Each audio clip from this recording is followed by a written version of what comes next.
It has been a couple of days that I got back to Kathmandu from my hometown. Not working during the holidays filled me up with this sense of energy and enthusiasm to work more on my projects once I get back to the valley. Well, this happens quite frequently.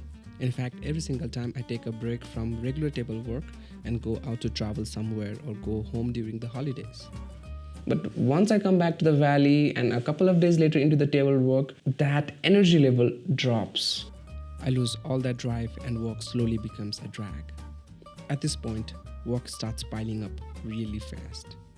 Deadlines come and I try to save the projects by working late nights. The next morning, I feel like crap to start work again.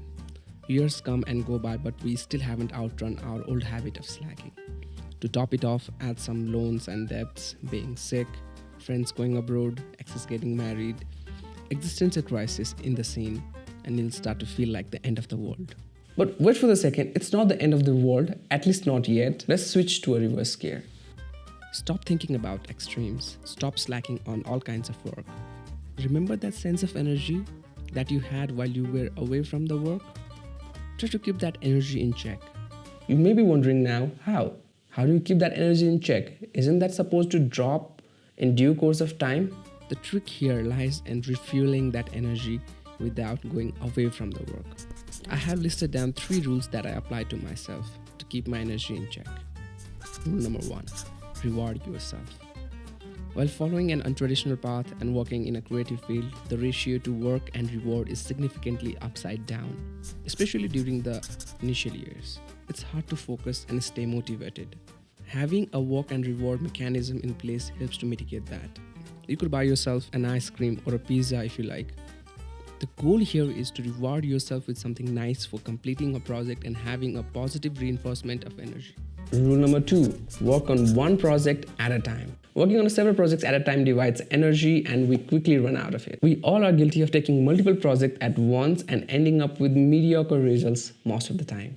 Figure out a way of pipelining your projects one after another so that you won't have multiple projects soaking in all your energy at once. And remember rule number 1, to treat yourself, reward yourself with something nice every single time you complete a project. Positive reinforcement. Rule number 3, tame your smartphone. It's pretty self-explanatory but often overlooked. Imagine working on a project. You are 15 minutes or half an hour into the project, thinking about the next step. You are going with the flow. You have coffee by the side. And just when you have a crucial decision to make, your phone beeps up. It could be a notification or a message or a phone call. Having something distract you in the middle of your work is no bueno. Be smart. Put your phone on do not disturb mode while working. Now, smartphone and social media usage in itself is a very huge topic to tackle. So we'll save that discussion for some other day. For the time being, make sure your smartphone doesn't come in between you and your work. So here's the recap.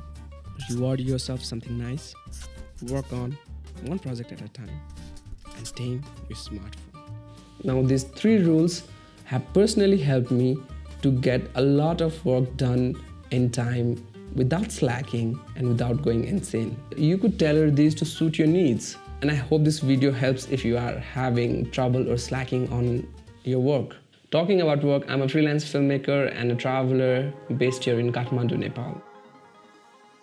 Last year, I spent traveling across Nepal making travel documentaries for Nepal Kathmandu.